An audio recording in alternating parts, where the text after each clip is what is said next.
Hi. Good morning, everyone. I'm Missy Barasena, one of the reporters of the past eight, that tackles accounting policies, changes in accounting estimates, and errors. Next slide.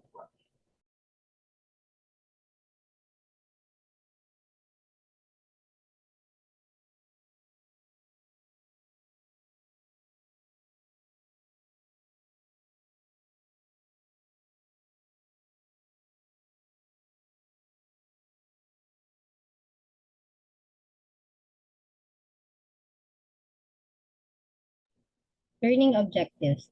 To understand the concept of change in accounting policy, to know the recognition and reporting of a change in accounting policy, to understand the concept of a change in accounting estimate, to know the recognition and reporting of a change in accounting estimate, to understand the concept of prior period errors, and to know the recognition of and reporting of prior period errors. So it prescribes the criteria for selecting, applying, and changing accounting policies and accounting and disclosure of changes in accounting policies, changes in accounting estimates, and correction of prior period errors. Next slide.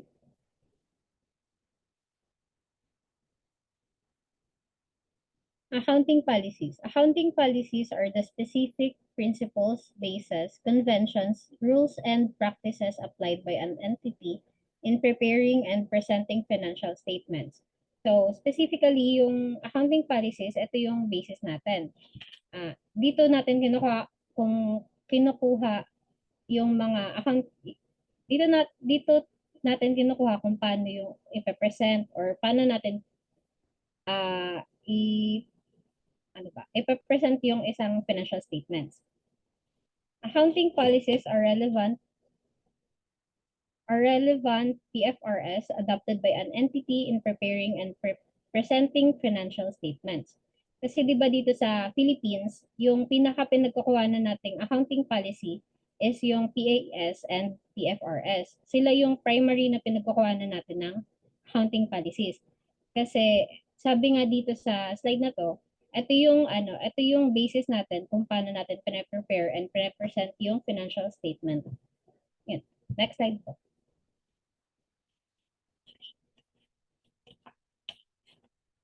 PFRS. PFRS or Philippine Financial Reporting Standards are standards and interpretation adopted by the Financial Reporting Standards Council or FRSC. They comprise the following. First, PFRS or Financial Reporting Standards. Philippine Financial Reporting Standards. Second, PAS, Philippine Accounting Standards and Interpretations. 'Di ba di ba may tinatawag tayong meron tayong dalawang accounting standards. Yun yung sinabi ni Sir sa nung face to face tayo na US GAAP. Dito sa US GAAP, may sarili tayong accounting standard na sinusunod. And second, yun yung PFRS. So, dito sa Philippines, yung sinusunod natin yung PFRS. So, since dalawa silang standards, different standards, syempre may differences sila. Pero as time goes by, sinisynchronize naman siya paunti-unti. So, third is interpretation. Interpretations naman yung kung paano yung application, kung paano natin ginagawa yung yung accounting standards na yan. So, parang sa batas na 'di ba may sarili silang rules and implementation doon na sinasabi. Next slide. Next. Hierarchy of reporting standards. So, PFRS, kagaya nga nung sinabi ko kanina, may sinusunod dito, 'di ba? Sa law, may sinusunod silang constitution. Kapag may conflict sa constitution, ang pina-follow nila yung constitution. Tapos, kapag kabaliktaran naman nun sa accounting. Kapag naman may conflict sa financial statement or ay sa PFRS and accounting standards sa conceptual framework, susundin natin yung accounting standards kasi yung conceptual framework, ano lang siya, nagpo-provide lang siya ng guideline basis natin. Kasi si CPFRS naman, siya yung specific, kaya siya yung susundin natin. So, PFRS, yun yung hierarchy natin na susundin kasi nga, parang siya yung pinakamataas dun sa, sa accounting standards. Tapos, kapag wala namang PFRS or accounting standards na applicable sa transaction or economic event, judgment basis tayo. So, ito na yung number 2. Judgment, management shall consider the following. Requirement in other PFRSs dealing with similar transactions, conceptual framework. Management and conceptual framework. Management shall consider the following. Pronouncements issued by other standard setting bodies. So, dito na papasok yung sinabi ko kanina na US GAAP. Pag wala yung PFRS, titignan natin kung ano yung ina-apply ni US GAAP. Tapos ayun yung pwede nating sundin. Kasi sabi nga dito, issued by other standard setting bodies. Kung dito sa Philippines, yung FRS yung nag-handle sa IFRS, sa US GAAP naman, yung nag-handle sa kanya is FASB. Next slide. Changes in accounting policies. When it is difficult to distinguish a change in accounting policy from a change in accounting estimate, the change is treated as accounting estimate. Kasi 'di ba sa accounting estimate, yung accounting estimate, yun yung yung pinaka madali na changes. Kasi yung yung accounting policies nagiging impracticable na siya. So napupunta na lang tayo kay accounting estimate kasi nga mas madali yung application niya. Kasi 'di ba perspective application lang siya na i-discuss mamaya ng isang reporter. An entity shall change an accounting policy only if the change is required by PFRS. Dito, we are required to present financial list by newly established PFRS or NISES. Second naman, results to more relevant and reliable information about an entity's financial position, performance, and cash flows. Meron tayong ditong dalawang pagpipilian, relevant or reliable. Titignan natin kung ano yung mas nagre-represent ng company, yung nagpa-properly represent the company, and kung ano yung mas nagpapakita ng relevant and reliable information. Next slide.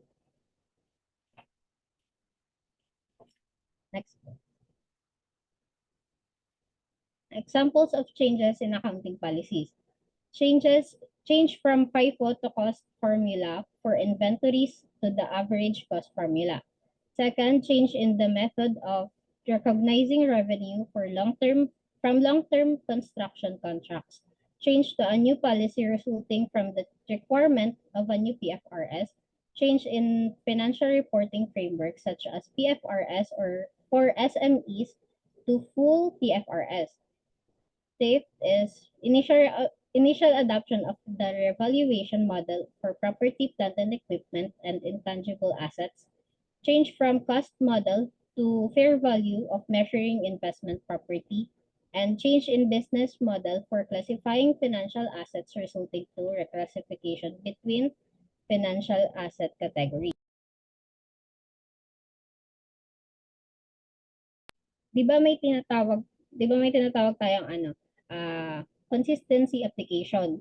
Pero dahil sa mga unforeseen circumstances, kailangan natin palitan yung application ng accounting standards. Kaya di na natin siya gagamitin yung previews kasi nga magkakaroon na ng changes sa policies.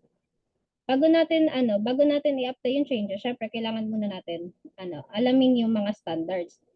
So, etong mga examples na to, nagfo-focus siya sa changes ng methods or ng model ng isang accounting policies. Yun lang.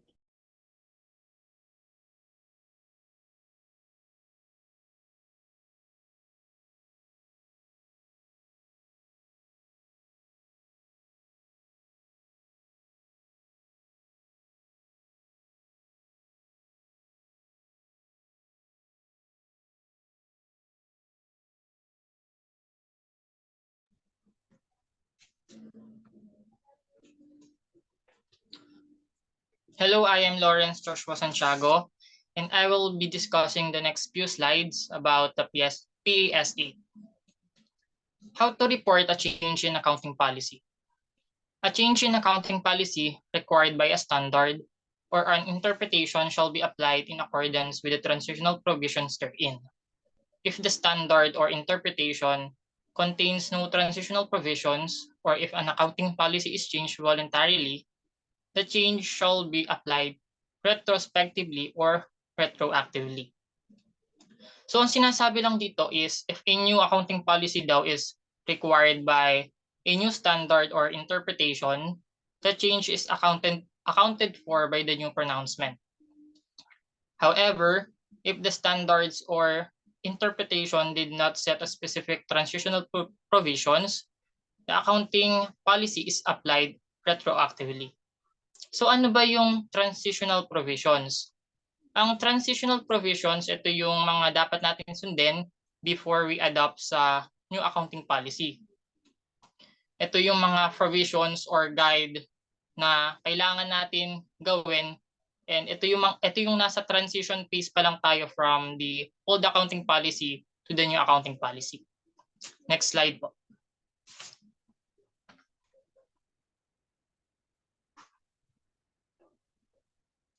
So, accounting for changes in accounting policies. Dito sa changes in accounting policies, meron tayong following order of priority. So dito, if nag-provide ang standards or interpretation or nag-provide ang PFRS ng transitional provisions, ayun yung uunahin natin. If ever na walang pinrovide na transitional provisions, gagamitin natin is retrospective application. And if impracticable naman ang retrospective application, ang gagamitin natin is prospective application. So, kailan ba siya nagiging impracticable? Nagiging impracticable ang retrospective application if even though meron tayong ginawang reasonable effort, hindi pa rin natin magawa or hindi pa rin natin siyang pwedeng i-apply. Example dito is, kunyari, historical data had not been collected in the prior period and it is impossible to recreate. Next slide po. Retrospective application. Retrospective applications means that's any resulting adjustment from the change in accounting policy shall be reported as an adjustment to the opening balance of retained earnings. The amount of the adjustment is determined as of the beginning of the year of the change. So sinasabi lang dito na if merong adjustment, any adjustment dahil sa changes sa accounting policy shall be applied also and reported as adjustment to the opening balance of retained earnings. Next slide po. If comparative information is presented, the financial statements of the prior period presented shall be restated to conform with the new accounting policy. So dito, if comparative period is presented, ibig sabihin hindi lang isang period yung present ng FS natin. Yung mga FS natin in the past should be restated in accordance with the new accounting policy. Next slide po. Retrospective application. Retrospective application means adjusting the opening balance of each affected component of equity. Example dito is retained earnings. For the earliest prior period presented and other comparative amounts disclosed for each prior period presented as if the new accounting policy had always been applied. So dito sa retrospective application, we need to apply it even before. Kailangan nating i-restate yung mga figures as if na-apply na natin sila in the past. It also refers to changing the comparative amounts disclosed for each prior period provided as if the new accounting policy is applied consistently and has been used consistently, as well as the opening balance of each impacted equity account for the earliest prior period presented. Next slide po. retrospective application. If the retrospective application is impracticable for all periods presented, the entity shall apply the new accounting policy as at the beginning of the earliest period for which retrospective application is practicable, which may be the current period. If retrospective is still impracticable as at the beginning of the current period, the entity is allowed to apply the new accounting policy prospectively from the earliest date practicable. So ano ba pag sinabi nating prospective? Pag sinabi nating prospective, ibig sabihin moving forward, magiging moving forward lang yung pag-apply natin ng mga figures or nung accounting policy. Kapag impracticable daw ang retrospective application for all periods presented, the new accounting policy should be applied at the beginning at the earliest period na possible ang retrospective application. In which most cases ang applicable lang na period is yung current period. Next slide po. A retrospective treatment is impracticable if the prior period effects cannot be determined or if it requires significant estimates and assumptions to have been made when the prior period financial statements were prepared, and these are impossible to determine in the current period. A voluntary change in accounting policy is accounted for retrospective application. An early application of a PFRS is not voluntary change in accounting policy. So ano ba yung voluntary change? Pag sinabi natin voluntary change, ito yung nag-change tayo ng accounting policy based on the decisions of the management. And hindi dahil ni-require ng isang standard or ng isang interpretation. Adjust the opening balance of each effective component of the equity for the earliest period and disclose the other comparative amount. Dito may mga may mga comparative amount tayo na dinidisclose or meron tayong mga information din na dinidisclose. Ano ba 'yon? Una, yung nature of the changes in accounting policy. Pangalawa, yung reason kung bakit tayo nag-change from the old accounting policy to the new accounting policy. Next is yung mga amount na i-adjust natin from the current period and amount adjusted relating to the periods before.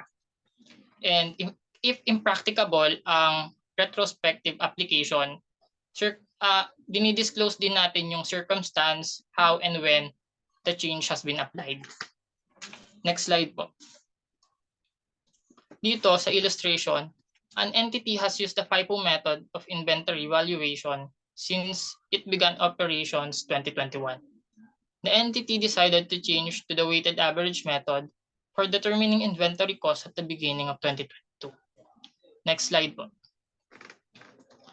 So makikita nyo dito sa illustration yung the computation of cost of goods sold for 2021 would then show beginning inventory at 750,000 and ending inventory at 1,200,000 to conform with the weighted average method. The statement of changes in equity for the year ended December 31, 2021 would show the effect of change of 250,000 net of tax as deduction from the beginning balance of retained earnings. Next slide po. So dito sa adjustment of decrease in beginning inventory, dahil nga nagkaroon tayo ng changes from the FIFO method to the weighted average method, nagkaroon tayo ng decrease as a result ng changes na yon, in which naapektuhan niya yung retained earnings, nag-debit tayo ng retained earnings 250,000, and dahil nagkaroon tayo ng decrease sa inventory, nag-credit tayo ng inventory noong January 1, 250,000. Yun lang po. Thank you.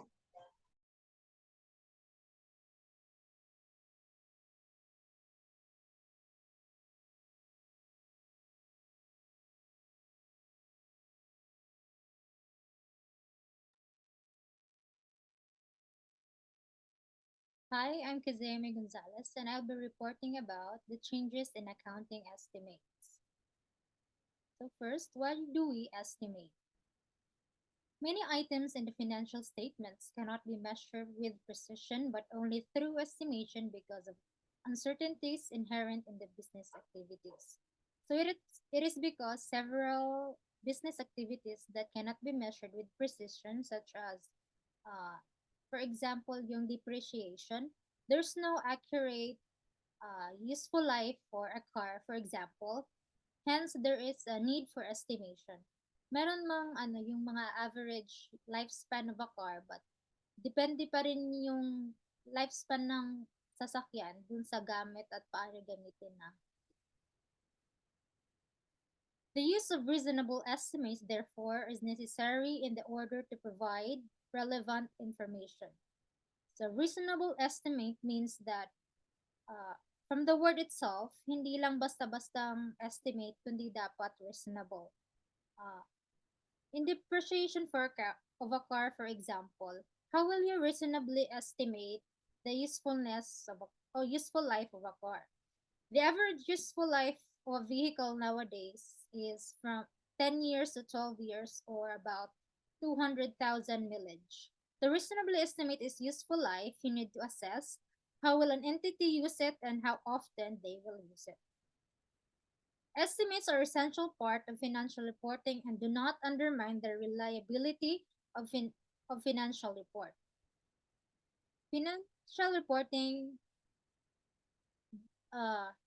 do not undermine the reliability of financial report. It means that yung estimates, hindi niya na-degrade yung reliability ng financial report. Even though is estimate lang siya, hindi niya undermine yung reliability ng financial report dahil lang sa isa siyang estimate. Example that necessarily requires estimation. First is net realizable value of inventories. This usually or commonly happen during liquidation, where realization is part of liquidation. Realization is where non-cash assets are converted into cash. Next is depreciation, bad debts, fair value of financial assets or financial liabilities, and provisions. Estimates involve judgment based on the latest available information. Latest available information, yun yung mga new information or new developments doon sa accounts or yung mga affected nung estimates. Consequently, estimates need to be revised when there is a change in circumstances such as new information or more experience is obtained. Now, change in accounting estimate is an adjustment of carrying amount of an asset or liability. It is the carrying amount of an asset or liability. What is this carrying amount? Ito yung nakalibro na amount, or we so call it the book value of an asset or liability. For an asset, for example, sa isang asset. So, ang carrying amount niya is the amount minus the accumulated depreciation or accumulated impairment loss if meron man. That is the carrying amount niya. That results from the assessment of present status and expected future benefits of obligation associated with assets and liabilities. Change in accounting estimate results from new information and new developments, and accordingly not corrections of errors. So, hindi siya correction of errors kasi yung correction errors result yun from errors, of course. And change in accounting estimate results from new information or new development. Change in accounting policy versus change in accounting estimate. Change in accounting policy normally results from a change in measurement basis. Again, example kanina, FIFO to weighted average method. Now, change in accounting estimates normally results from changes on how expected inflows or outflows of economic benefits are realized from the asset or incurred on liabilities. A change is difficult to distinguish between that change in accounting policy and change in accounting estimate. The changes is treated as the change in accounting policies. So this was explained by the first reporter kanina. Examples in account of changes in accounting estimates. Change in depreciation method, change in the estimated useful life or residual value of the depreciable asset, change in the required balance of allowance for uncollectible accounts or impairment losses, change in estimate warranty obligation and other provisions. Accounting estimates for accounting for changes in accounting estimate. Changes in accounting estimate are accounted for by prospective application. Ito nga yung sinabi ni Lawrence kanina na moving forward or looking forward yung application niya. Prospective application means recognizing the effects of change in profit or loss either in the period of change if the changes affects that period only, the period of change and future periods if the change affects both. Under prospective application, the beginning balance of working earnings and the previous financial statement are not restated. Prospective recognition of the effects of a change in accounting estimate means that the change is applied to transactions and other events from the date of change in estimate. Kasi nga ano siya, prospective application. So for illustration, for example, a depreciable asset consisting 500,000 is estimated to have a useful life of 5 years. At the beginning of the third year, the original life is changed to 8 years. Thus, the asset has a remaining life of 6 years. The procedure is not to correct the past depreciation. So solution. Initial estimation is 500,000 divided 5 years equals 100,000 depreciation each year. In the beginning of the third year, the asset carrying amount is now only 300,000. 500,000 minus the accumulated depreciation for the past 2 years na 200,000. So 300,000 na lang. In the change in estimates, assets' original life is changed to 8 years. So 8 years minus 2 years na 2 years past, asset has now only 6 years life. So the computation is 300,000 carrying amount in the beginning of third year divided by 6 years na remaining equals 50,000 depreciation each year in the beginning of the third year. Next, errors. Errors are included in misapplication of accounting policies, mathematical mistakes, oversight or misinterpretation of facts, and fraud. Financial statements do not comply with PFRSS if they contain either material error or error made intentionally to achieve a particular presentation of an entity's financial position, financial performance, or cash flow. So what is material errors? Materials are those that cause the financial statements to be misstated. And errors made intentionally, intentional errors are fraud. In case of fraud, it does not matter whether the error is material or immaterial. Fraudulent financial reporting does not comply with the PFRSS. Errors can be error of commission or errors of omission. An error of commission is doing something wrong. For example, you have recorded you have recorded instead of receivables na record mo siya ng payable. An error of omission is not doing something that should have been done. So, omission means hindi mo na record yung may business transaction na full entry niya, hindi mo na record. So, types of errors according to the period of occurrence are as follows.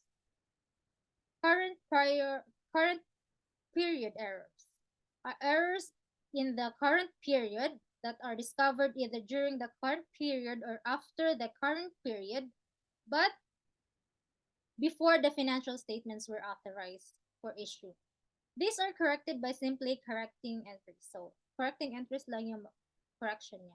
For example, on October 10, 2021, ABC Company discovered that there is an error in the journal entry. The bookkeeper did not record 50,000 worth of salaries payable for the month of September 2021. So this is an example of error of omission. Correction niya, journal entry. Debit in salary expense, 50,000, and credit in salary payable, 50,000. Prior period errors are errors in one or more prior periods that were only discovered either during the current period or after the current period, but before the financial statements were authorized for issue. These are corrected by retrospective restatement. Retrospective statement means restating a comparative amounts for prior period presented in which an error occurred, or if the error occurred before the earliest prior period presented. Restating the opening balances of assets, liabilities, and equity for the earliest prior presented. For example, in the year 2020, ABC Company incorrectly charged furniture and fixtures for advertisement expenses amounting to 25,000 pesos. The error was identified in the year 2021, the current period. So, in correction niya, journal entry, debit in retained earnings na 25,000 and credit in furniture and fixtures na 25,000. 25,000. So, inopen yung balance ng retained earnings dahil nga ito ay retrospective restatement. Retrospective restatement versus retrospective application. Retrospective restatement correcting a prior period errors as if the error had never occurred. Retrospective application naman, as na-discuss kanina, is applying new accounting policy as if the policy has always been applied. Just like retrospective application, retrospective restatement shall be made as far back as practicable. If it's impracticable to determine the cumulative effects of prior period error at the beginning of the current period, the entity is allowed to correct the prospectively from the earliest date of practicable. So, kanina ito din yung sinabi na if impracticable na yung entity gumamit ng retrospective application, they're allowed to use prospective application from the earliest date practicable. And that's the end of our presentation. Thank you for listening.